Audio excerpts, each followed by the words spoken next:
5 seconds. Start.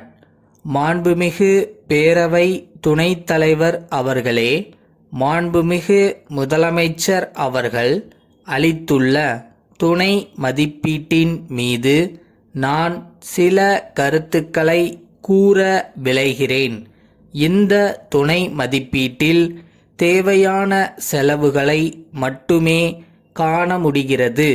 பொதுவாக ஏழை எளிய மக்களுடைய பிரச்சனைகளை கருத்தில் கொண்டு பால் விலையிலிருந்து இலவச மின்சாரம், நெசவாளர்களுக்கு, முதியோர்களுக்கு உதவித்தொகை, நலிந்திருக்கக்கூடிய கூட்டுறவு நூற்பாலைகளை சீரமைக்கின்ற பணிகள் போன்றவற்றிற்கு முன்னுரிமை கொடுத்து இந்த துணை மதிப்பீட்டில் நிதி ஒதுக்கீடு செய்யப்பட்டிருப்பது வரவேற்கத்தக்கதாகும்.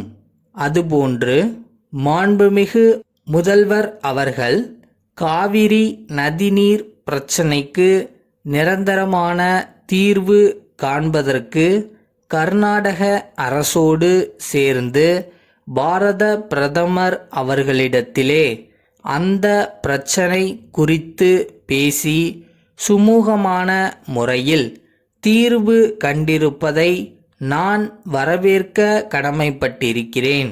அவர்களிடையே ஏற்பட்ட உடன்பாட்டினால் தஞ்சை மாவட்டத்தில் வேளாண்மை உற்பத்தி செய்யக்கூடிய விவசாயிகள் பலர் நாள்தோறும் செத்து கொண்டிருந்த நிலைமை மாறி அவர்களுடைய வாழ்க்கையில் ஒரு நம்பிக்கை ஏற்பட்டிருக்கிறது.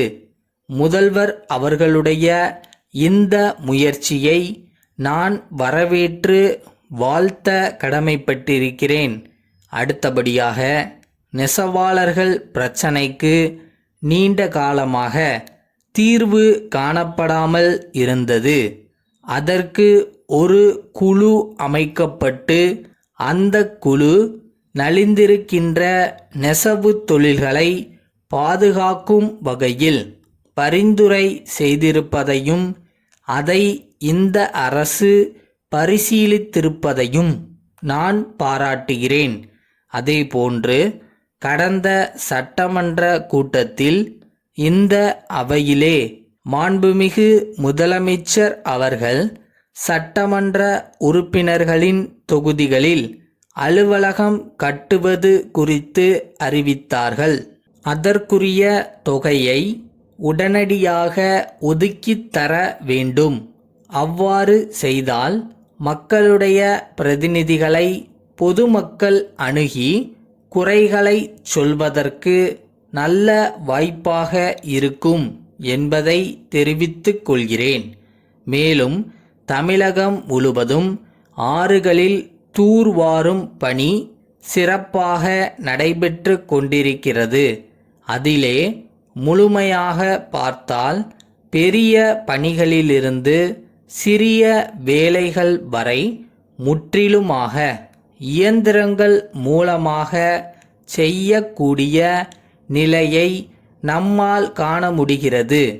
சிறிய பணிகளை பொறுத்தவரையில் வேளாண்மை தொழிலை சார்ந்திருக்கின்ற பல லட்சக்கணக்கான தொழிலாளர்களுடைய வாழ்க்கைக்கு உதவும் வகையில் மனித வளத்தை பயன்படுத்த வேண்டும்.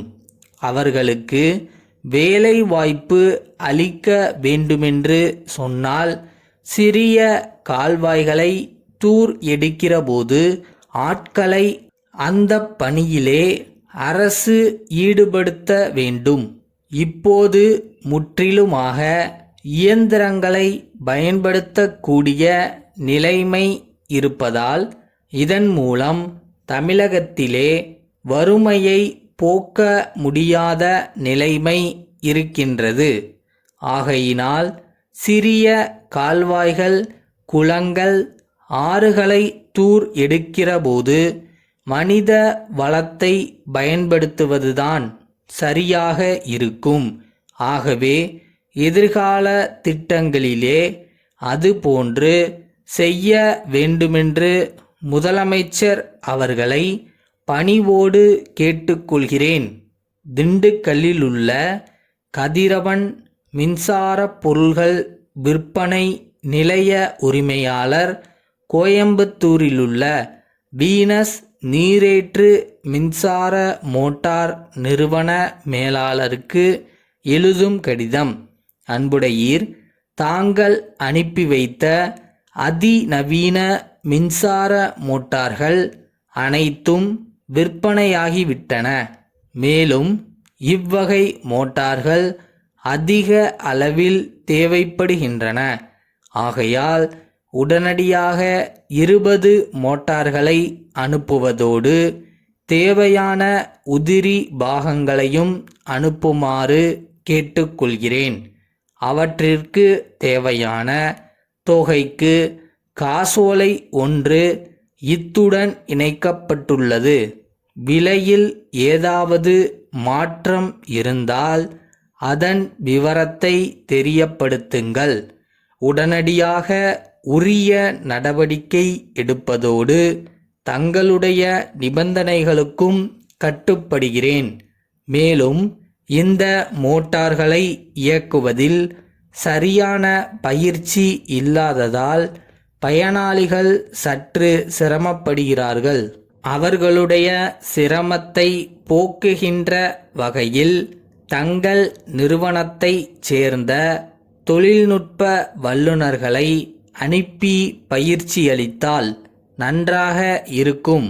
அவர்கள் வந்து தங்குவதற்கு வேண்டிய எல்லா வசதிகளையும் நான் செய்து கொடுக்கிறேன் என்பதை தங்களுக்கு தெரிவித்துக் கொள்கிறேன்.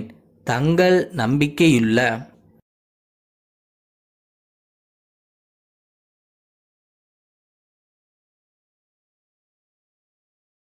பிறக்கும் போதே எல்லாத்தையும் கற்றுக்கிட்டா பிறந்தோம். காலப்போக்கில் ஒவ்வொன்றா கற்றுக்க வேண்டியதுதான்.